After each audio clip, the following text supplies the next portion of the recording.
Hey buddy, you like our content? Want to support us? Head over to patreon.com/Byte That to learn how.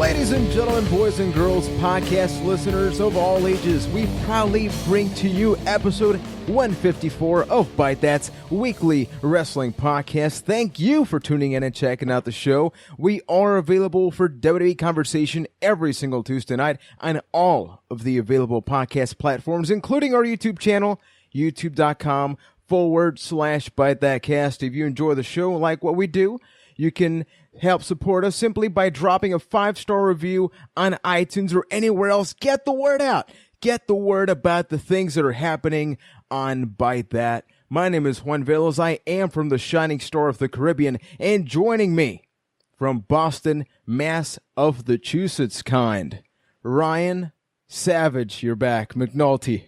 What's up, man? The Savage is back. I guess. It took a break. It took a little bit of a break. The thing is, I don't know if the Savage is feeling so savage today. I've been fighting a cold all week. Keith isn't here this week. Breaking news for everyone. So I was kind of thinking going in like, oh, you know, I'm sick. I can kind of lay back a bit. You guys can carry me during this show. But nope. I gotta tough it out. You know what? But the dedication is real. I will soldier on. We got to feel the power, but yeah, Keith is not here. Last week we did talk about the Blame Ryan movement, and I think he took it seriously. So he's not here, but we have plenty to talk about. By the way, we want to thank everybody for dropping comments on YouTube and sending your tweets about this transitional process with the podcast. You know, we record just before Smackdown on Tuesday nights. Last week actually dropped a video on the weekend. We had it also early access via Patreon, where I talked a little bit about Smackdown, my overall thoughts on it, and that's something that we're going to try to always do, is our commitment for Byte That to grow as a whole.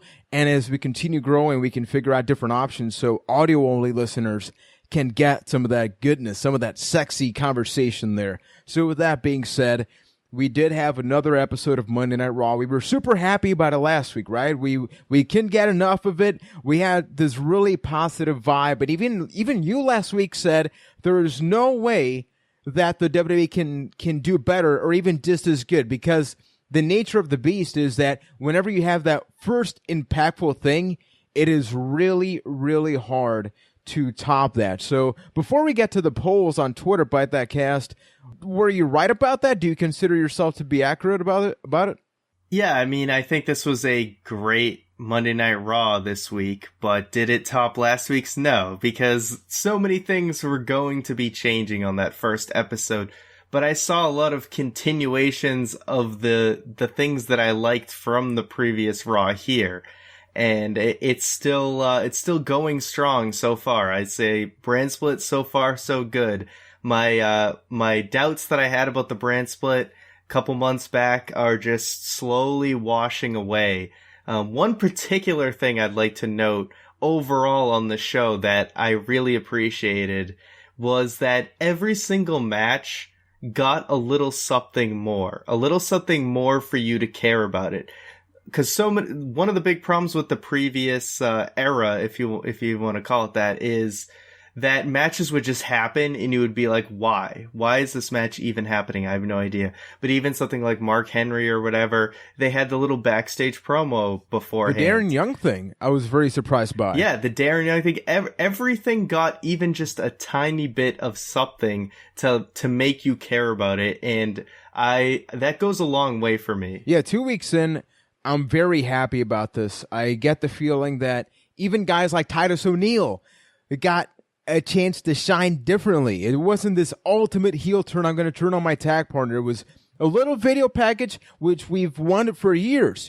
Just 10 seconds, 10, 20, 30 seconds backstage does a lot for a character, and they were able to do that. Now, I do want to go to the Twitter poll, the patented out of 4 rating scale. You listening in Twitter land or WWE land, what do you think about Raw? So it was a little bit mixed compared to last week. I think we all expected that. 5% gave it 1 out of 4, saying it was bad. We had 20% give it a 2 out of 4, saying it was meh. 53% gave it a 3 out of 4, saying it was good. And then 14% said it was great. So you see the majority, 53%, over half said it was a good show. And I think that goes along the theme. I think if we had a out of 5 rating scale, it would be a little bit more accurate. But Twitter, until they update their poll system, we only got 4 options. That's all they're giving us. But I'm feeling pretty good about this. Even though we're not going to get to talk a lot about SmackDown, I want to just sort of give an overall feedback about what it's like to watch Raw live and SmackDown live, right? Like that combination. And I like it. Like, even for us, we finished recording last week, I watched SmackDown, and it was cool. It was an unexpected thing. That being said, because I was streaming last night on Press Pause TV, and I got a question about this from a listener, True Prince of Pro, you're awesome, man. And I think that as much as WWE wants to try to have SmackDown be an equivalent show, so like A and 1 instead of A and B, Raw comes on first. And at the end of the day, after a pay-per-view, you're never going to get a SmackDown. It's always going to be Raw and then SmackDown. So do you think that at some point can change that mindset for people? I don't think so, because I think SmackDown just ended up being the complete opposite beast that we were expecting. We were all kind of thinking all the stuff that's happening on Raw right now with younger talent and a cruiserweight division and all of that, we were all thinking that's the plan for SmackDown. But what they actually did was put some of the bigger names on SmackDown, like Randy Orton and John Cena. You throw in the champion, Dean Ambrose, and those were kind of the hooks to get you to watch SmackDown, because I believe they figured most people were going to watch Raw anyway, so a lot of the newer guys actually ended up on Raw. And now SmackDown kind of has like the old guard there in a lot of ways. And that's kind of there to get people to actually want to tune into SmackDown. And maybe that's kind of vice versa for the internet wrestling community. But for a lot of casual fans, that could be a very different story. I don't know if I see that changing anytime soon. I think this is just the way to get people acclimated, was to put the biggest name onto SmackDown to get eyes there, and then they can kind of actually experiment with Raw. Yeah, I agree with that. Raw is the 3-hour show, so it makes sense that you add a cruiserweight division to it and not SmackDown, but then what's the incentive, Like, how do you build SmackDown as not the B show when everybody is saying, even Jinder Mahal, everybody wants to be on Monday Night Raw, so you get stuff like that. But getting to specific things, one thing I hope they keep doing, they expressed, I believe it was Mick Foley, that was talking about how Raw will no longer be a show about the managers. It will be about the talent. And we had that. We started Raw with a 20-minute promo the way we usually do. But usually you get your Triple H, you get your Stephanie, you get Authority. Here it was 20 minutes of the talent. The people you want to see wrestle, the people you want to see on pay-per-views. You want to buy a shirt. How you doing? You want to do all these things. You want to hit on Sasha Banks? Hell, do that. You're all the talent. We want to see you more. And this worked out so freaking awesomely, because if you told me that a segment between Enzo Amore, Jericho, Charlotte, and Sasha Banks was going to be freaking awesome, and for almost over 20 minutes, I would have said that is way too much. But it was just enough, and I want to get your thoughts about that. I loved it. First of all, we opened up with Sasha Banks doing a promo, which is not something you would normally get. Rarely do they open up with the women. I thought this was cool, and it happened in what kind of felt like a natural way. It did seem a little weird that Jericho was coming out there at first, but then, you have Enzo come out, and what I appreciated was it was sort of this cross of storylines that you don't see a lot. Usually everyone's kind of segmented in their own little worlds, and things don't really cross paths unless you just do this random tag match where you don't even see the two people who are teaming together really even talk with each other before the match even happens. Yeah, everyone just magically gets along. I really liked how they slowly brought each person out and kind of developed the story. And this was cool to see Enzo just come out by himself. No Cass from the get-go. Huge change, right? Yes, yeah. It really gave Enzo a chance to kind of test the waters and see how he handles himself on his own with no Cass there, and especially to do a match without Cass being involved. So I really love this. This is really refreshing, and it's great to just see, Enzo, you don't see the superstars interact too much with the women. It's like the women interact with each other, and then all the men interact with each other. You don't see this crossing too much. This was very like ruthless aggression and attitude era, like to see Enzo hitting on Sasha. Yeah, it's kind of funny. The last time we saw something like that was between Chris Jericho and Trish Stratus. Or it reminded me of when John Cena was hitting on Stephanie McMahon. It even got to slap her ass. Like, man, if times changed with Stephanie McMahon, you will never see that again. You know what I mean? But what I really appreciate is that they're not reinventing the wheel. This whole mixed tag match where people come out and then you book a tag team match, that's not groundbreaking. What's groundbreaking is, once again, you remove the authority, you integrate the talent. And then what happens? Chris Jericho comes out, and the spotlight, even though Jericho and Enzo did the majority of the talking, if you really break down the story, it was about Charlotte and Sasha. Jericho came out to talk smack about Sasha Banks because she was talking trash about Charlotte. You have a former undisputed champion, one of the guys that people love right now in WWE, Jericho, defending the former WWE Women's Champion. And then you have Enzo coming out without Cass. That's letting you know something different's happening.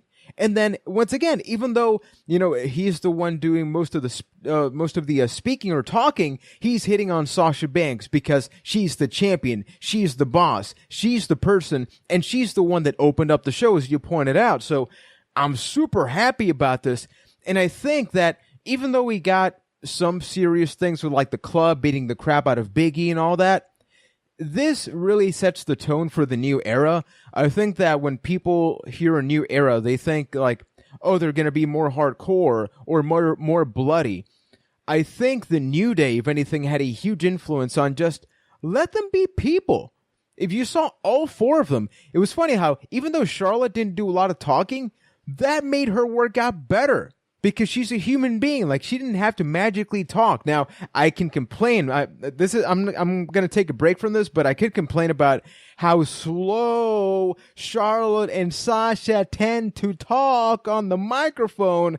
But aside from that, I'm loving it. Yeah, they did talk a little slow, but that's obviously we're getting to nitpicking. The thing is, you said the word groundbreaking about the new era. The thing is, there's really nothing groundbreaking about this. It's really just taking a part of the Attitude Era that doesn't get talked about enough, and that's more just the storytelling in between matches and just giving a little bit of background before matches. We were getting matches up the wazoo, on Raws all year and the years before, but that sense of purpose was missing, and that's something that the Attitude Era did very well, and that's exactly what was needed on the show, and it's greatly, greatly appreciated. It really is. Now, I'm going to throw a curveball at you. We got a question from Jarrett Q, who mentions Enzo and Sasha working together was great. I thought it gave depth to Enzo and they paired nicely. Would you be okay with them pairing up as a couple? Poor Mikaze. He doesn't exist. Only an up, up, down, down. Enzo and Sasha. The Jeezy bosses? Wait, the class certified boss? Is that it? I'm not going to come up with a team name for them just yet, but I did like their chemistry, and I would be fine if they did a storyline down the line. I just don't want that to hurt either of their current storylines, but I mean, you could definitely find a way to do that. It's just love angles tend to just end up going badly, and that would kind of be my one hang up on it. But if you didn't, you could just have them kind of together without making too much of a story of it. I don't know. There's definitely a graceful way to do it, but it's a dangerous path to go down. If anything, one thing I loved about it is that even though Sasha was sort of going along with it, it was like this friend zone / hey, it's Enzo Amore, right? So I think more so than a love triangle or a love storyline between two people or whatever, just have Enzo Amore be a certified G. Yeah, he should be hitting on all the women. And it makes sense. You know, you're hitting on the women's champion. You're not degrading, because I think that's maybe the line WWE is very scared about. Oh, I don't want to have this love storyline again, even though, you know, Lana and Rusev. But you want to tread lightly. But this is the perfect balance, I believe, for this type of storyline. Now, we did get somebody back on Raw that initially, I was not thrilled at him being drafted to Raw, and that is Mark Henry. He comes on backstage, and, you know, human nature, wrestling fan nature, I start to think, oh no, so are we going back to things we don't like? Stephanie McMahon immediately addresses the situation that worried me the most and starts telling him that he was hired for more as a mentor role. And I love that. I love that, because usually it's implied, but here she is telling, like, yeah, you're here, but you're kind of old. You're here to put the young talent over, to be a mentor. And then he talks about the Hall of Pain, which people love, myself included. So in the span of 20, 30 seconds, they flipped the script on me, and I ended up really enjoying this. You battle Rusev, you know who's going to win, right? Like, this is nothing magical, but it begs the question, how much deeper are they going to go with this mentorship with Mark Henry and, you know, whoever, or maybe he just goes insane. Yeah, it could go one of two ways. He loses a lot, gets mad, goes on a tear, or he realizes he sucks or something, and he goes and mentors someone. Poor guy. But, yeah, even though this promo didn't really change Mark Henry's status at the exact moment, because Mark Henry was pretty much just jobbing out to everybody in the past year, it was, like I said, it was nice to just have a reason for why he was fighting. So I would like to see him go the mentor route. I was thinking about the roster, and I really have no idea on the Raw roster who would be a good choice, but I would like to see it happen. I mean, considering we have the pairing of Bob Backlund and Darren Young, I think anybody is an option for anybody. Titus O'Neil could make for an interesting situation. Yeah, because it could almost be parroting that. Because then you have them, because they're already in that feud, and then it's like the two mentors on either side. I mean, Bob Backlund getting in Mark Henry's face could make for some great TV. That's what happens when you develop characters. And just Stephanie McMahon saying mentorship got this conversation. Otherwise, we would be talking about, like, oh God, they're going to give him another title, and then what? But when you flesh out the characters, and you know, Titus O'Neil is the jealous former tag team partner, Bob Backlund is the mentor or the coach, Darren Young is doing great, and we had Titus O'Neil call him out. Hey, when you're great again? So Mark Henry now, the options are, I'm not going to say are endless, but there are options as opposed to none, which was the only option for quite some time. Now, something that I know you loved is that they're doing more things with the Golden Truth. So now, at Goldust, I'm not a huge fan of his face paint. I think it kind of looks like he wanted to cut time down on the face painting, so he just kind of did these stripes. But the conversation here is really about R-Truth and Pokemon Go. What level are you? Give us a quick update, Ryan. I'm level 23, I believe. Yes, 23. I've been going hardcore, man. I live in a good location near a lot of Pokestops and Pokemon and gyms, so that is some points in my favor. Plus, I've spent a little bit of money on the game. Not a ton, but what? Yes. I didn't know about that. Yeah, pay to win, baby. Pay to win. All right, as far as the storyline goes, got you. Yes, it's dumb, but I just think it amuses me a lot that Pokemon has cost somebody a match in WWE history now. That is forever etched in the history books. Like, that is a thing. R-Truth loses for the team. Well, Goldust got pinned, right? But it was because R-Truth was distracted with Pokemon. That is a thing. I was just laughing because if you go back to the tail end of the Attitude Era with Pokemon Red or Blue, if you told, you know, little Juan or Ryan or Keith, hey, Pokemon is going to cost somebody a match, you would laugh in that kid's face, and it actually happened. One thing that I always complain about, and I know I'm totally overthinking this, that is the whole point, how that's not how Pokemon Go works. According to R-Truth, there are like 50 Pokemon on screen at once. Like, there's always something to capture, and then he's grabbing at the air as if he's actually there. You know, I'm surprised that they didn't do a follow-up with little Jimmy with this. It's tailor-made for it. You bring in little Jimmy. Little Jimmy likes to catch some Pokemon. It's true, though. And you know what? Gold Dust plays. I mentioned it last week. So he should know to make the segment more authentic, that it should be closer in line with how the game actually works. But that's just nitpicking, and every single movie/TV show messes up video games. You always see people who are playing video games in a show or whatever. Like they're playing like a PlayStation 2 game and they're using like a joystick or whatever, you know. It's not even plugged in. Yeah, or it's not even plugged in. They always find a way to mess it up, even though, you know, you could ask anyone from the ages of like 14 to 30 how this works, and they'll tell you exactly how it works. But once again, the world of nitpicking. Random ass question. Do you think Vince McMahon has ever played a video game? Or at least even in the past 15 to 20 years? I just can't picture it. I can't. I think he definitely has to have played at least one video game. What would Vince McMahon even play? I don't know, but now that just makes me think that Xavier Woods has to get Vince McMahon on up, down, down. He has to. Okay, everybody listening, this is the question. This is the question for the podcast. Xavier Woods puts out a tweet at some point in the future saying Vince McMahon is going to play some video games on up, down, down. Which game is he going to play? Send his tweet, Byte That Cast, or leave a comment on YouTube. I'm really curious about people's picks, whether they're retro or current or something like that. Now, going back, we're done with the Pokemon break here.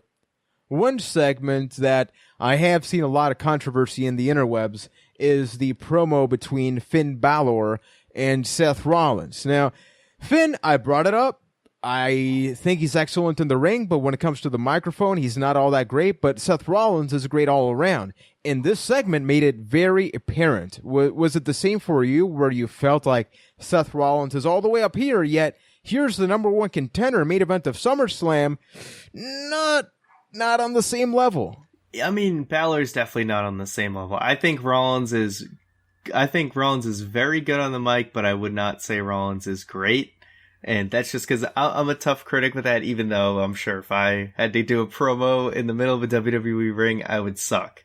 But that being said, all comparisons put together, Rollins is definitely quite a few steps above Balor. But I thought Balor did fine. I've seen much worse promos in my day, and I think Balor did just exactly what he needed to do to get through it. I didn't see anything more that was like, oh wow, like he's got something there if he just tweaks that. I thought it was just right on that good enough line, I guess you could say. So he made it through unscathed, but there wasn't any hints of greatness. Now, question. I know that Keith really is looking forward to this match, but let's remove the podcast analyst. Let's just focus on first impressions. Based on that promo and the hype that Finn Balor initially had in the draft, are you looking forward to this match? Absolutely. Based on really the styles of these two guys, not necessarily that there's some big heat or tension between them. It's really to see both these guys are super athletic, have very impressive movesets, and are well liked by many people, including myself. And just to see this encounter, they say that they've never fought each other before. Is that completely true? I don't know their indie history all too well. I don't believe so. I think, if I'm not mistaken, timeline-wise, by the time Seth Rollins got into FCW, that's when Prince Devitt became like a bigger name. Don't quote me on that, but I believe that's sort of the timeline. So it would make sense, and it is weird, right? It seems like these are two guys that could have the Sami Zayn, Kevin Owens thing where, they have similar enough styles where they should have been, torn the house down in different shows. So I briefly brought up the U.S. title scene with Rusev, and there was a lot of speculation as to who would be the next challenger. Now, we did have a tweet from friend of the show where we got a question from Tanner a while back asking us what was the possibility of Roman Reigns ever going down to a mid-card championship scene, And we sort of went unanimously like, that isn't happening. It's happening, Ryan. And we were wrong. Like, I'm just going to say it. I don't even remember it, but I'm pretty sure it was your fault. Oh, of course. Because we're on the hashtag blame Ryan train. Well, might as well go along with it. We got to write it. I was very surprised about this because that is kind of a commitment to put Roman Reigns in the U.S. title scene, because now he kind of has to beat Rusev, right? Unless he's way further in the doghouse than we all think. I'm pretty sure we're all expecting Reigns to beat Rusev at this point.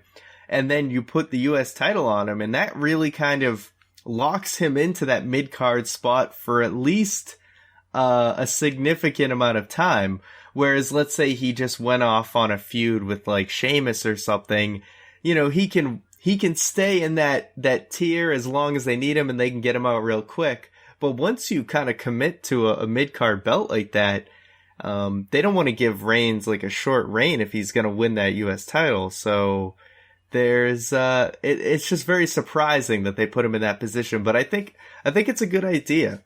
I think people were burnt out on Reigns being in the main event scene, and this is kind of this is a great way for him to continue to grow.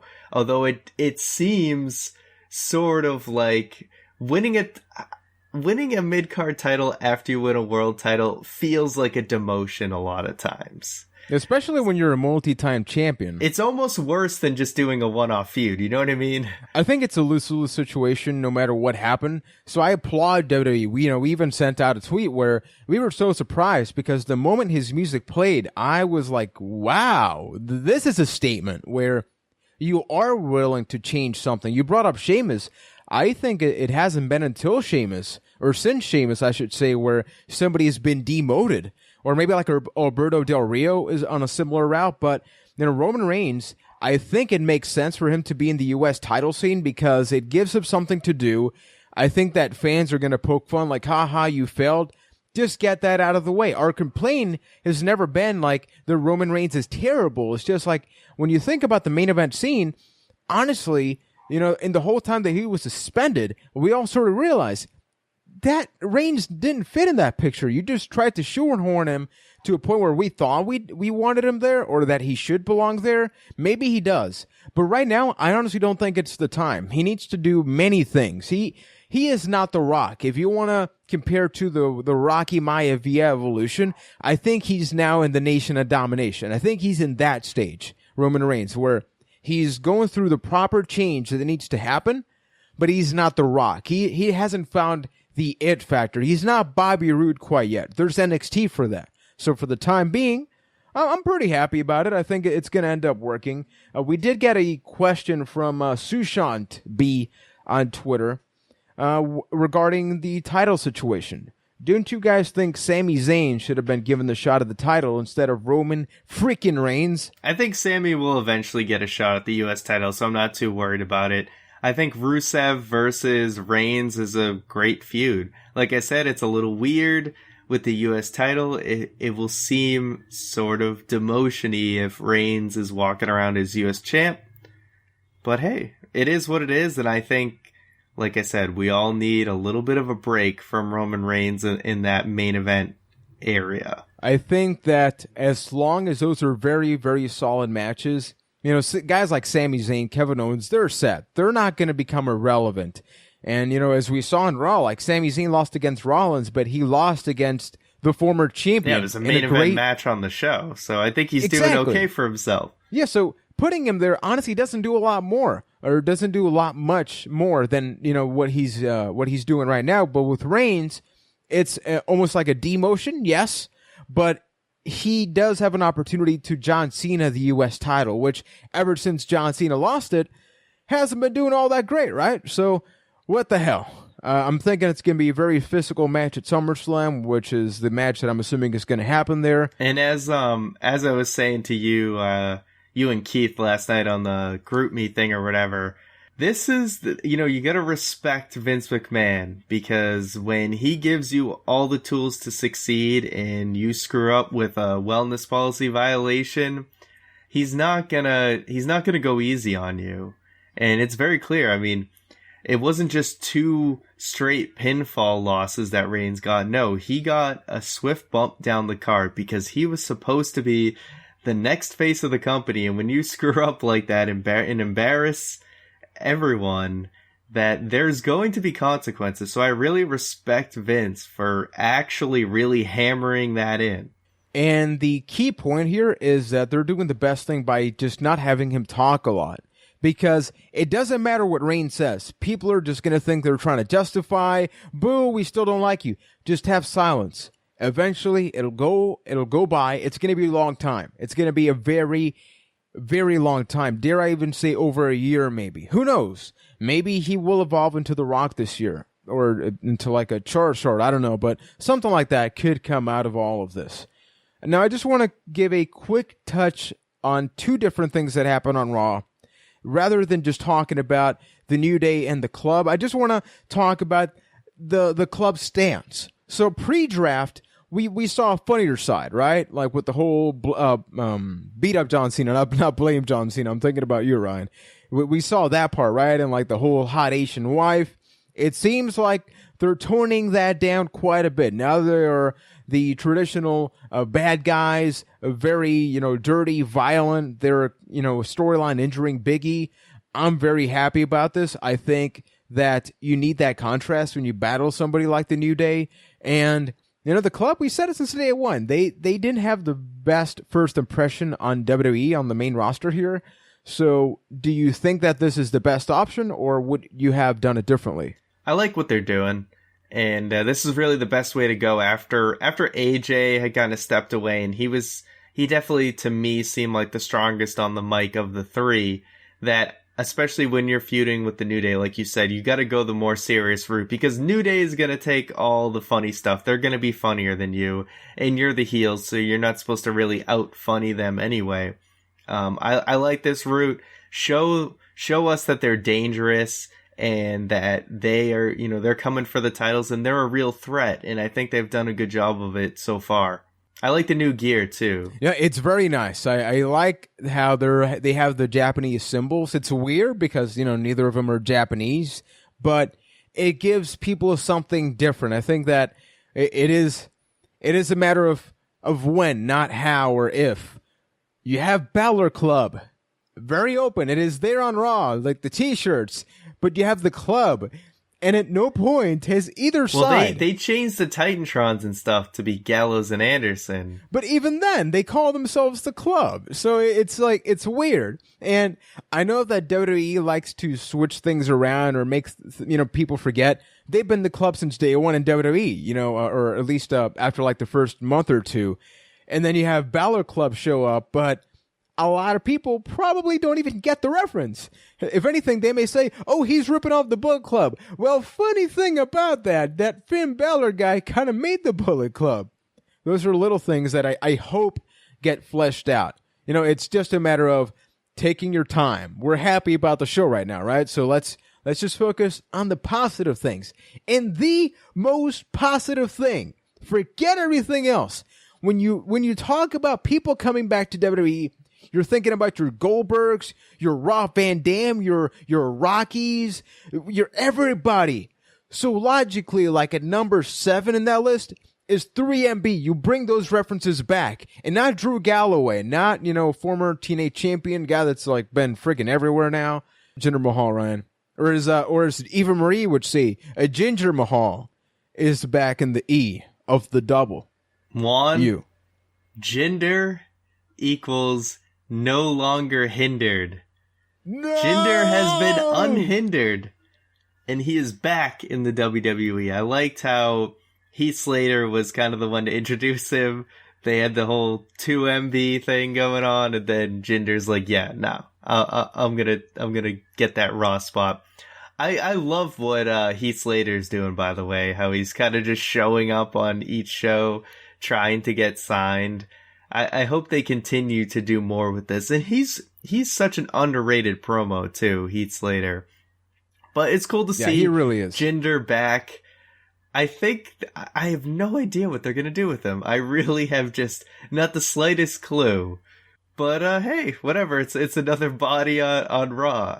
He never really got to shine. So let's see what they give him. It's brand split. There's more room on the roster. You got more chances, more opportunities. Let's see what he's got. Funny story. I don't even think I told you guys, but I almost worked with Jinder Mahal about a year and a half ago when I was still working down here in Puerto Rican wrestling, because we had a guy that would tag team with him in the scene a lot, and we were initially going to get a storyline happening, but then Jinder Mahal sort of went to another company down here and then proceeded to lose many times. But he's been active independently, across the nation. He did his previous 3MB, so like the traditional bad guy. I'm curious what they're gonna do. He was looking fly on Raw. He looked good with the outfit, looking all blue. Yeah, I like the new look. Yeah, so I'm curious if they're going to just keep that route. I'm hoping they don't just make him into a stereotypical character. The man can speak. The man can talk. He's the funny one. Yeah, and people forget the first ever NXT Championship match was Seth Rollins versus Jinder Mahal. Who remembers that? I do, because I just brought it up. But aside from that, how many people remember that? You see the video packages, you see Seth Rollins swinging the title, but nobody's talking about Jinder. But he's no longer hindered. He's no longer hindered. Good luck. It's over. It's over, Ryan. No blaming of the Ryan. The long hindrance is over. Drink that in, folks. You know what you can also drink in? Some very, very cool stuff. It's the summer. We got some cool things happening. We got a brand new Square Roundtable happening. And by that, I mean a superstar spotlight of a roundtable where we talk about the Olympic gold medalist, which, Ryan, can you confirm that he won that thing with a broken freaking neck? He did. At the 1996 Olympics, he won it with a broken freaking neck like he was Seth freaking Rollins. So we talk about his career in a two-part series, his WWE career.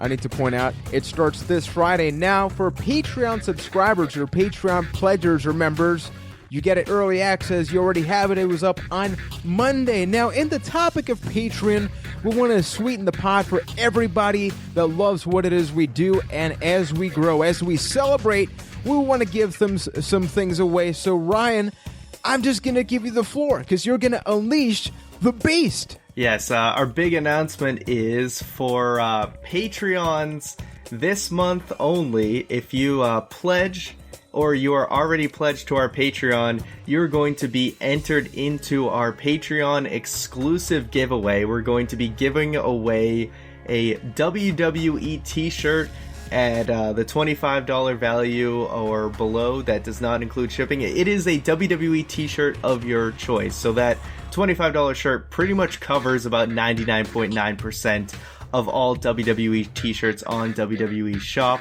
So if you are in our Byte That Silver tier, you can get in for as little as $1 to get an entry, and anyone who is in any tiers above that, you get double the entries. So if you're already a patron on our Byte That Patreon, you are already entered, and anyone else can head over to patreon.com/ByteThat and enter now, so you have the entire month of August to enter, and we will announce the winner on the September 6th podcast. Now, what are some of the cool features for those that don't maybe know what Patreon's all about? You know, at the entry tier, you get behind-the-scenes access about exactly what it is we're working on. If we have a question, like the Kurt Angle Spotlight, we straight up asked our Patreon pledgers, who should we talk about? We gave out some options, and we respect that decision, and we made it happen. Same thing for other things that are going to be happening. You get early access, and you help us with our different goals, like a 12-hour wrestling game marathon, a second RSS feed for audio listeners. Maybe we improve our pay-per-view reviews. It's our way of showing that we are simply committed to going past subscribers, past viewers, past listens. It's about building the Byte That community, the Byte Club, if you will. So the winner will be announced on the September 6th edition of the podcast. We return to the wrestling talk, Ryan. And Monday was a controversial night because we got Brock Lesnar back. Now, WWE did point out that they do not fine or suspend people that are part-timers. Brock Lesnar does have this controversy regarding his UFC testing results. But regardless, he's here in the WWE. He's scheduled to battle Randy Orton. And the man got RKO'd by a SmackDown superstar. And Paul Heyman was by his side. So a lot of cool things to close out the show. Now, I expected the RKO. I didn't know if they were going to deliver because of this whole SmackDown, brand split. Like, are they going to respect it? I'm kind of happy they didn't. So what about you, man? I love this. We know it's the usual Paul Heyman promo and Brock Lesnar standing around looking tough, but Paul Heyman was especially on point, and it was we haven't seen Heyman in a very long time, so that was really nice. And yeah, the RKO out of nowhere, I actually did not expect that at all, so it really was truly out of nowhere for me. I thought the fact that they already kind of have a SmackDown, Raw kind of people crossing shows this fast was fine because this match was set up before the whole brand split. I don't think we're going to get another cross feud for a very long time, so I really don't think it's that big of a deal. And I liked how Stephanie and Foley came out and they're like gut security, like get him out of here, get him out of here. So they're acting like, hey, we didn't just let this guy walk through the door. He obviously snuck in against the will of the Raw management. So I thought the whole entire way that they pulled it off was great. And it was, even though this is a match that I wasn't necessarily super hyped about, I actually was like really happy with this segment. It got me pumped up for the match. And WWE is very smart because I'm assuming they had this brand split planned out for a while, right? So the moment they made this match or they wrote it down, they knew that it was going to be a match between a Raw and a SmackDown superstar. And we thought that Brock Lesnar wasn't even going to be draftable, but we're glad he is now. And this solidifies their intent to really create a cross-brand battle with which show is better. I think that Randy, he is on a fine line of like, he's being a good guy, but he's still being Randy, and that like he's almost mocking himself. I love that after he RKO'd Brock Lesnar, he went to the hard cam and like was pointing to the back of his shirt with hashtag out of nowhere, like, hey, get it. Yeah. That's my thing. But it's cool because he's showing personality, which, the Viper character, let's face it, it was fun during the Triple H rivalry because the things he did to Triple H, Vince McMahon, Stephanie, that is insane. And not a single one of those things could be done today. So if I had to pick between a toned down Viper or this Randy, by far I'm going with Plan B. We haven't seen Randy like this in years, so it's been nice. It really has. I'm hoping they cut down on the Viperville. It's not going to happen. I'm just waiting for the Viperville shirts. Oh, man. Let's get to some quick, brief news here. Now, we're not going to talk about SmackDown, but something that we can confirm, Dana Bryan was on the Beer Hug It Out podcast, and he revealed that they are going to have a women's championship show up on SmackDown. Now, tied to this are multiple reports stating that alongside that will be a tag team title set. So nothing groundbreaking again. We expected this because otherwise, what do you even battle as a tag team or as a woman or as a female competitor here? So having said that, if you had to sort of pick out the first women's champion or whatever they call her on SmackDown based on, your Carmella, based on Alexa Bliss, the different women that are on the roster, who would you go with? I would actually give it to Natty. And I think she would be a great person to establish the championship. She's a former Divas champion, so she kind of has that history behind it.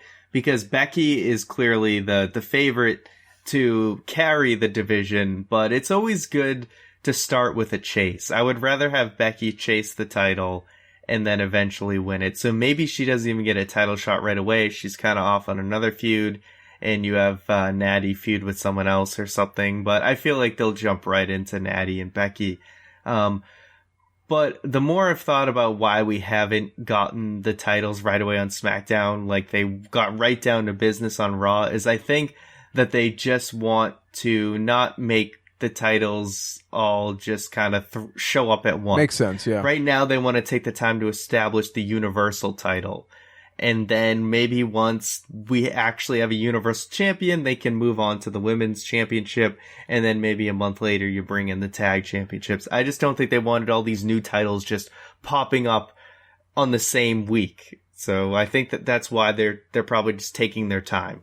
It makes a lot of sense. Now, I'm not going to go with Natty, but I am going to go with a heel female superstar. I'm actually going to go with Alexa Bliss.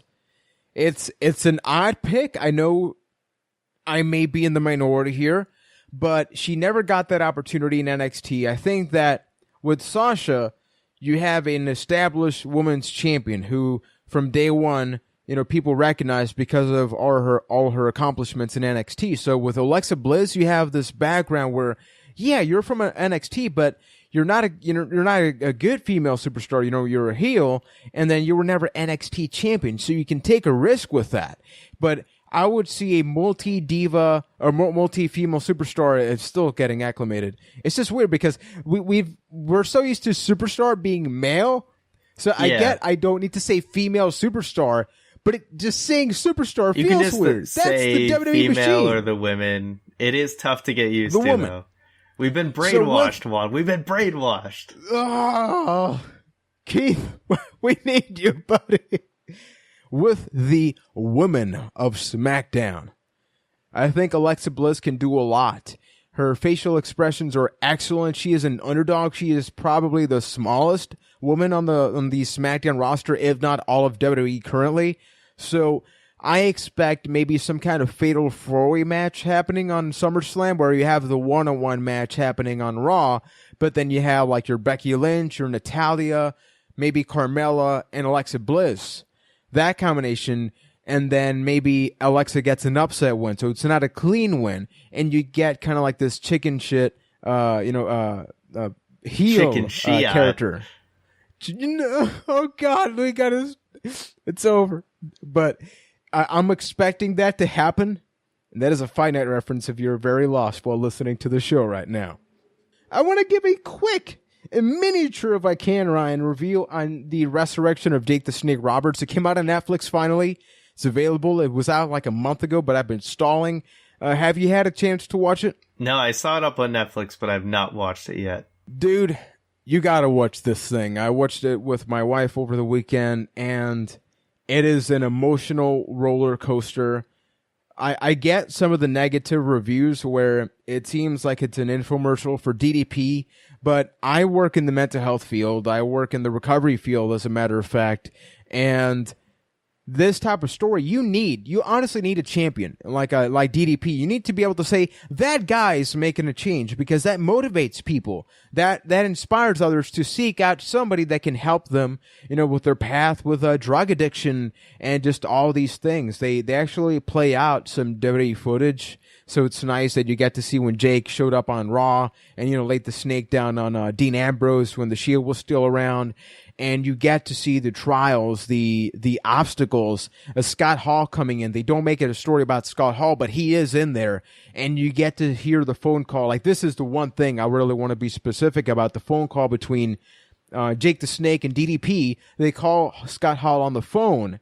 And then you hear Scott Hall, like, that voice is not even recognizable. I actually remember watching. They had that up on YouTube way back when. Yeah. So I do actually remember watching. Yeah, you get to see a couple of those things. Yeah, there's that, and then like when picking up Jake the Snake on the airport, I'm assuming you also saw that at some point. They unleashed those. I don't know if I saw that one. Well, you can watch it on Netflix anyway. I'm going to watch it anyway. That's the option. But it is so emotional because even though like Jake the Snake is not necessarily our generation, Scott Hall's like kind of like in the middle right there, like even like at the beginning more so than middle.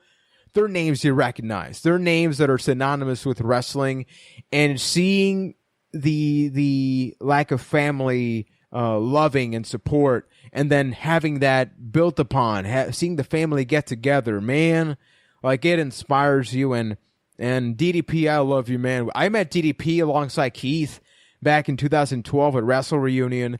It's crazy. I actually have a DDP yoga review on the YouTube channel, and DDP actually commented, my biggest regret here is that I actually got a phone call from DDP while I was at work.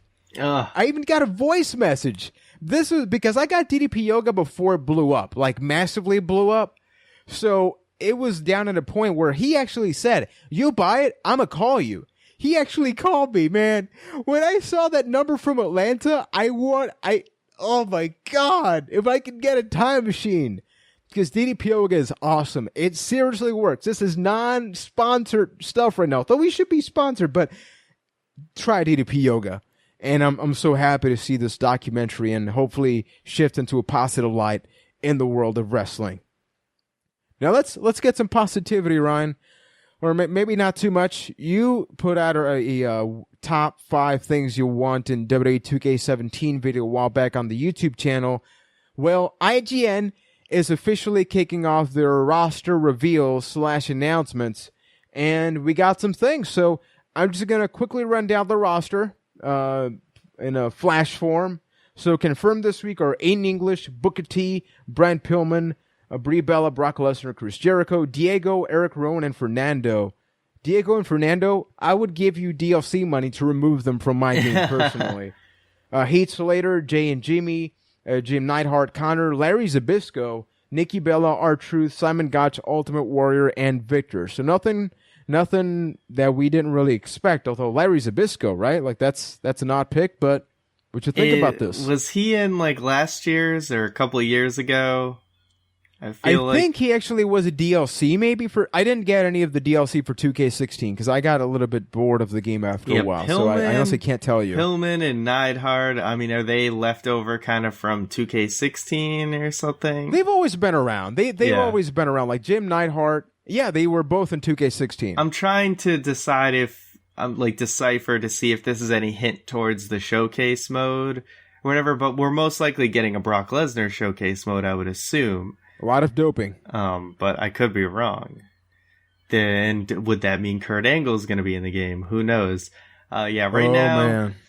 I think I saw someone mention on a tweet or Squared Circle about this could be the most outdated video game roster we ever see, because usually WrestleMania is like the cutoff date, and a lot has changed since WrestleMania. That being said, it does seem like AJ Styles is going to be in the game, even though he wasn't confirmed. I'm a huge fan of the 101 on YouTube. Well, yeah, I mean, he was there before the cutoff. He was there at the Royal Rumble. Yeah, but let's be honest. They have the NXT edition where you got to freaking fork out some extra dough to play this Nia Jax and all that. They're going the Call of Duty remastered Modern Warfare route, where it's like these are people that are in the roster for a long time. Or maybe not like a huge amount of time, but Nia Jax has been in NXT since before WrestleMania, right? Shinsuke Nakamura's DLC. Who did they really paywall this year on that special edition? Nia Jax has to be it. Well, no, there was another name. Oh, wasn't it Nakamura? Nakamura? Yeah, Nakamura's DLC. Yeah, I hate Day One DLC. I think it's some scumbag stuff. Now, the NXT edition is cool. Like, were you able to look at it? Like, the contents of the NXT edition? I remember reading about it, but it's like $100, isn't it? It's not horrible. Okay, so here's what it brings. It brings the base game. This is way better than any other collector's edition they put out for the WWE games before. So you get a Finn Balor statue, a very detailed one. You actually get an autographed Shinsuke Nakamura 8x10. He autographed, dude, get ready for this. There's actual pictures. 40,000 signatures. 40,000. That is a lot of thousands for this game. And I think you get something else plus the DLC. So when you look at it from that respect, from that angle, it's not horrible. But still, the fact that unless you fork that, you're not getting the main people you probably want from NXT is a little insane. Yeah. Yeah, no, I don't like the way that they paywalled it. And I'm not a huge fan of collector's edition stuff. Like, I like Finn Balor, but do I need a statue of Finn Balor?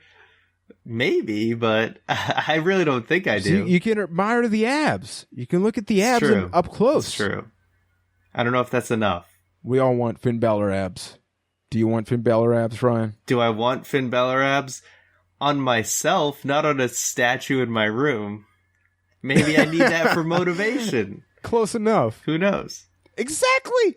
But do I have to pay $100 for it? Can I just print out a picture? We're talking about DDP yoga. You do DDP yoga. But do I want a picture of Finn Balor up on my wall? Is that weird?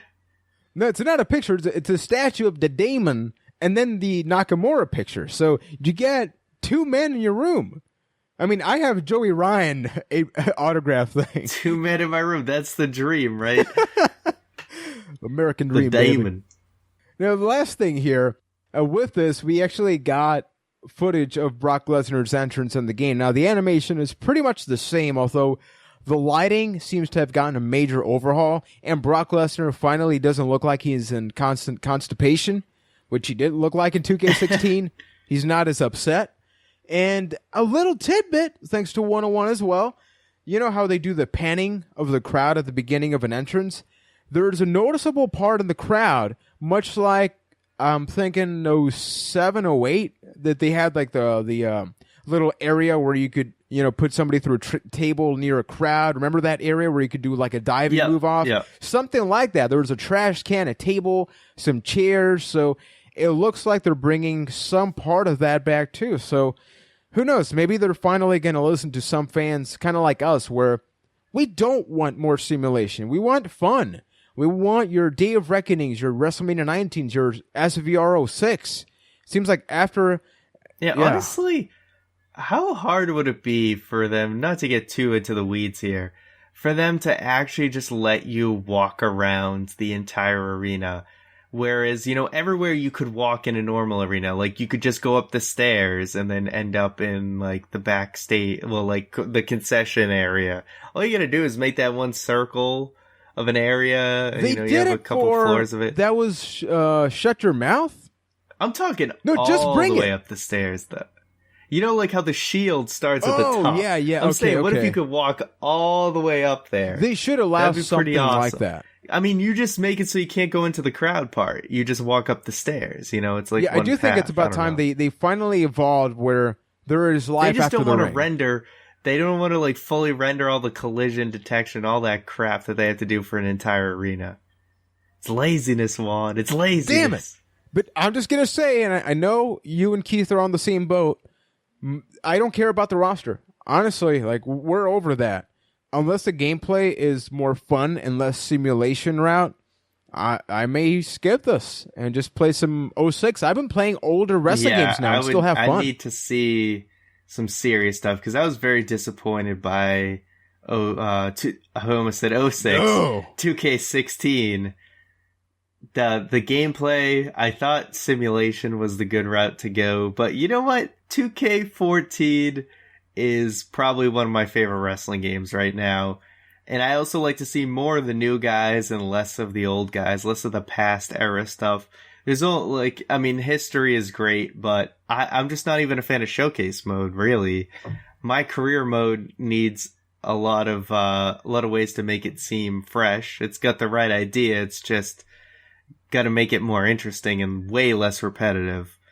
So a lot of things going to change before I'm really sold on it. We do get some game developers that listen to the podcast, so I'm just going to say this. There was this game that people love called No Mercy. WWF No Mercy, Dig Diggity Dog for the N64. People like elements of that game. By elements, I mean almost all of it. It had backstage areas. You could battle in a bar. You could battle backstage. You could battle pretty much wherever the hell you wanted. Maybe, this is a maybe, you go back to that game which was developed in 2001, and you bring that 2000 even. Yeah, like around that year. And it's 2016. You've had around 16 years to learn how to emulate that game with today's video game standards. Just food for thought. Just some food for thought. Yeah, they've been milking that same backstage area for like how many years now? I don't know. At least since 2012. They need to do something big, at least for people like us. I think that you want to have some creativity. You want to be able to do things that aren't just in the product. And when you make the game just be what it is on TV, it gets boring for me. But you know what is not boring? Your questions, not your questions, Ryan. Your questions are boring, but our listener questions, which they do send over to Byte That Cast on Twitter using the hashtag AskBT, bytethatcast@gmail.com, or if you're listening on YouTube, make sure to drop a like, hit that sub button, and drop a comment on episode 154. So, Mr. McNulty, Keith isn't here, so do the honors, man. A lot to live up to. Oh, Jesus. I didn't even think about this. I gotta do the questions. All right. So if you'd like to send us a question, you can head on over to bytethat.com and you can actually see all the ways that you can ask us a question by going to the podcast section of the website. So, jumping right into the questions, our first one comes from The Dark Knight at Nightlife HD. Where is he? And they ask, which Pokemon do you think represents the three of you the best? And also, what is your favorite childhood cartoon? My God, that second part of the question could be an hour-long podcast in itself. Okay, let's pick Keith first. Which Pokemon... Are we limiting this to maybe like the first 150? Yeah, let's just go original 150 to keep it simple. Keith, huh? It's sad. I think I know what Keith would name me, but I'm going to leave that for the end. For Keith, I'm going to say either, like, why is Ponyta coming up on my head? I don't know right now. Ponyta? Yeah, Ponyta or... Ponyta is the name, all right? Ponyta. You know, here we go. Geodude. Keith is freaking Geodude. Keith is Geodude? Oh, I was going to say Jinx, but whatever. I like Geodude. It's a good one. Now you. Let's do you. How would you do you, Ryan, as a Pokemon? Pokemon. Let's not get into that. That's a Byte That After Dark discussion. You as a Pokemon. I'm kind of picturing you as a Squirtle. A Squirtle, really? Okay. I don't know. I think that you got the glasses, you know?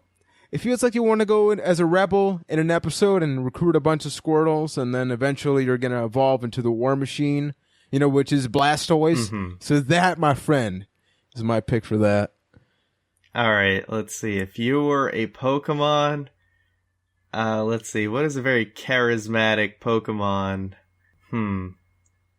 I think you are the most charismatic Pokemon there is, the most effective Pokemon there is.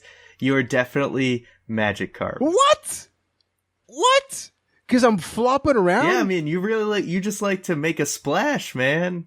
That is true, but, you know, I actually thought Keith was going to say Meowth. I don't know why. Meowth? Oh, well, yeah, just talking a lot. Yeah, and, I mean, I'm not all about the coins, but, you know... That Team Rocket. You're secretly with Team Rocket. Yeah, Jesse and James. Team Rocket blasting off. Oh, now a quick thing here. Just favorite childhood cartoon. Just pick one of them. Favorite childhood cartoon probably has to be Ren and Stimpy. It was pretty disgusting, but I kind of loved it. There's too many answers, to be quite honest. I think Pokemon is actually a top pick for me. That's one that's up there for sure. For cartoon, I'm not going anime, but I am going to give a quick anime pick, which I think most listeners would know by now based on our references. I'm going to say Courage the Cowardly Dog. It's messed up. That is a messed up series, and I freaking love it. It's a good show. And the real answer is Dragon Ball Z. Because Kakarot. Yeah, Dragon Ball Z was awesome. Hey, another show that reminds me of Courage the Cowardly Dog, Sheep in the Big City, is a very underrated show. I watched very little of it. I kind of want to go back and watch because it was pretty funny. But thank you for the question. Our next question comes from at USCPunk88. They ask, does Orton from SmackDown automatically negate the brand split by showing up on Raw, in your opinion? I don't think so. As you mentioned, Ryan, they handled it great where they immediately had Stephanie and Mick Foley come out, kind of go like, hey, you're not part of this. So as long as they don't overdo it, I'm just going to say Brock Lesnar's probably going to show up on SmackDown. It only makes sense right now. But aside from this storyline, as long as they don't keep doing this, it makes sense given that, as we mentioned, this was booked before the draft. Yeah, exactly. I agree. It's we touched on it before. It's a unique circumstance. So it's really probably just going to happen with this feud, and then I think they're going to lock things down for quite a while so that the next cross-brand feud is something we can really get excited about, maybe something towards WrestleMania. So, yeah, I don't think it negates it at all. It should be fine and done with. So thank you for the question. Our next question comes from at TMK Tanner, and they ask, how many memes does it take to get to the Tootsie Roll center of a meme pop? My head hurts. Now, Keith's answer on Twitter was 420. I'm just going to throw that out there. I don't know the answer to this. 1, a 2, a 3. Now I'm just picturing the whole song. How many memes does it... Okay, I need to reread this. How many memes does it take to get to the Tootsie Roll center of a meme pop? I think it takes 3 Mean Gene Okerlunds. Or just dank amount. You gotta have them dank memes. All right, thank you for the question. Our next question comes from Adam V, and they ask, when was the last time Jinder was on the winning end of a squash match? When did Jinder start wrestling? My guess is, I think, around 2012. I think he was doing some squash matches at the time. Yeah, when he first started on Smackdown, I believe it was, he was on a winning streak there. So, basically, the answer is, when he debuted, that was the last time he really had that. Damn. Yep. It's about 4 years ago. Thank you for the question. Our next question comes from Matt Jackson at Vector Matt J, and they ask, why are some people so salty about recent NXT call-ups being given a push, Sasha Banks and Finn Balor? This is a thing that's happening. You know, whenever we watch Raw, it's a fun experiment. Those that don't do this, just search the hashtag Raw while you have an NXT superstar come out like Sasha Banks, etc., and you see these people that are upset because they're getting the call-ups as champions, and I don't get it. You know, NXT's on TV, but before that, The Rock was in developmental. Before that, everybody was in developmental in some form. So it's just televised now. So I don't get the problem of, hey, this person did great, so let's move them on up and then we complain about it. Like, I don't get it. I really don't. It's a completely different audience that I think is complaining. I actually haven't seen a ton of this, but I can totally believe it's there, because if you're listening to this podcast, chances are you are a more dedicated wrestling fan than most. That you read the news and you get into things a little bit deeper. But there are a lot of casual fans who, when they don't tune in all the time, and when they tune in, they want to see people that they know and they already like.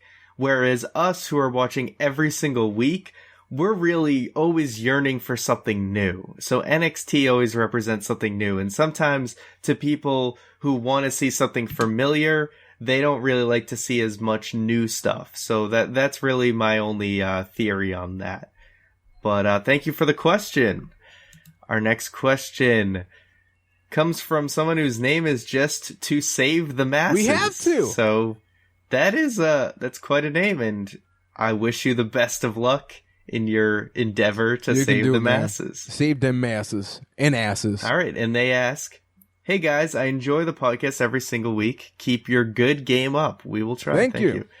Question for you. Since Cesaro cut his shoot promo in which he said wrestling is the language everybody understands, I asked myself whether this is true. I love Cesaro, but I also enjoy good promos.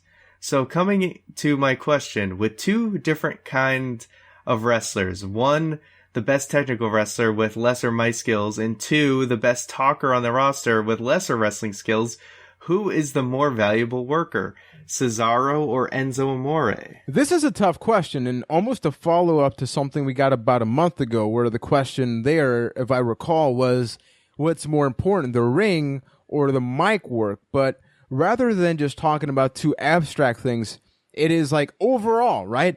Overall, who's more valuable here? Enzo Amore or, I almost said Cass, or Cesaro? And it's an excellent question, because when you pair these two up, I know that people are going to try to justify Cesaro with his moveset and everything, but there's no question here. It is not. It's it's straight up Cesaro. No, it's Enzo. It's Enzo. Yeah, I agree that it is someone like Enzo. Now, that does not mean that Cesaro is not a necessary part of the formula. You need the Cesaros and you need the Enzos. But at the end of the day, the reason why someone like Hulk Hogan was a top star was because of his mic work and his charisma. His ring work left a lot to be desired, but there were other guys on the roster who were really carrying the ball when it came to the actual wrestling. But people remember Hulk Hogan because of the promos and the charisma. People remember Steve Austin for the same reason, and a lot of John Cena. Reason why he is popular is because of his charisma, and it's the character and the charisma that sells tickets at the end of the day, and there really hasn't been a major wrestling star that hasn't really that hasn't had that connection. Every huge star has been a very charismatic, good talker on the mic, so that really is the more valuable worker. Even though someone like Cesaro, you need those workhorse type guys for sure. I agree completely. So thank you for the great question. Our next question comes from Travis L. Hey guys, long-time listener. The question I always find myself asking is, why did Sting have to lose to Triple H? But that's not very relevant now, is it? My question really is, what do you think AJ will do after his feud with John Cena? He's just going to beat up John Cena permanently. I'm not sure. When you look at SmackDown, it seems like a lot of people are going to have to be built up some more. Right now you have the feud between Dean Ambrose and Dolph Ziggler. So I believe that something that could happen there is that Dean Ambrose retains, when that match takes place. And then afterwards you have AJ Styles. And dare I even say, we get the much speculated Dolph Ziggler heel turn against John Cena, which he still loses because I don't see how he would win that. But my outcome is going to be AJ Styles versus Dean Ambrose. The man deserves it. He is awesome. And dare I say, phenomenal. As far as Sting losing to Triple H, maybe there was a world where they thought Sting was going to have another WrestleMania in him and then they would give him the win. But unfortunately, Sting had to retire, so he never really got to win. He never got that win. So it really does suck because we wanted Sting to win at WrestleMania. As far as what AJ will do after his feud with John Cena, I completely agree with Juan. It really seems like the next step is once Ambrose is finished with his feud, then we're going to have AJ versus Dean Ambrose. And it totally makes sense. AJ's one of the he pretty much is like the top heel on the show now. So that would be a great feud. So thank you for the question. Our final question comes from Matthew Zaller, one of our Patreon supporters, who we thank very much. And he asks, who would go over in a triple threat match between Juan, Ryan, and Keith, and who would take the pinfall? Was Keith the winner in the last question? It was a while ago. I don't know, but you know what? I am going to say that Keith definitely gets the win now. He's been hitting the gym a lot lately. Yeah. He's been, really working hard. So he's definitely probably in the best shape. He's definitely in better shape than I am. So that gives him the edge. Plus, I think Keith's been getting over pretty good lately. So, you know what? I'll put Keith over. I will take the pin for Keith. I'm just going to stay in the corner the entire match and just watch this. At one point, Keith and I will make eye contact. Hide under the ring. And I'm just going to, I'm going to knock the referee out. Has this ever happened in a triple threat match? I'm going to knock the referee out, put on the referee shirt, help Keith win, and pin, count the pinfall as you lose, which would technically be the second time I've ever been a referee. Oddly enough. But as soon as you put that ref shirt on, I'm going to poke you. And because you have the ref shirt on, you're gonna fall down and have like a concussion or something. You're gonna be severely hurt, and then the ref's gonna take his shirt back. Then Keith's gonna super kick me or something because everybody does super kicks, and then I will take the pin. Now, if I'm gonna take a ref bump, I want to take the best ref bump. So how about this? before that, unnecessarily, this is not a tables match or hardcore match. You put 2 flaming tables on the outside, and then you just poke me with 1 finger. I'm going to sell it for you. Ultra. I'm going to go over the 3rd rope and light myself on fire, die. And then the follow to this match is you 2 going to my funeral. Wow. That's dark, Talk man. about putting you over, man. Hey, we can't go out like that, man. That nobody goes home happy with that show. Except Keith, because he got the win, and he's probably the champion. But thank you, everybody, for all the awesome questions. We got some crazy ones. We got some wild ones.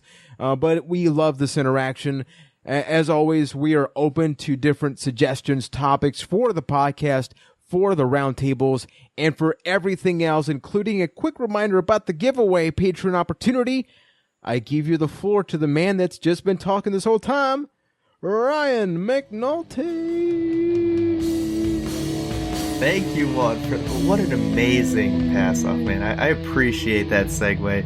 So we want to thank you guys for tuning in to another edition of the Byte That podcast. So before you go, once again, just a few quick reminders. If you'd like to win a WWE t-shirt, the one of your choice from WWE Shop, you can enter by supporting us on Patreon. So if you enter in $1 or more, that immediately gets you into our giveaway. So you have the entire month of August to enter that, and you will find out the winner on the September 6th edition of the podcast. As Juan mentioned earlier in the show, the Kurt Angle WWE Superstar Spotlight available now for Patreon early access, but will be up for everyone this Friday on the YouTube channel, which is of course youtube.com/Byte That Cast. Also this weekend I'm going to be doing some Smackdown coverage, so I will watch Smackdown tonight as of this recording and give you my thoughts, so look for that later in the week.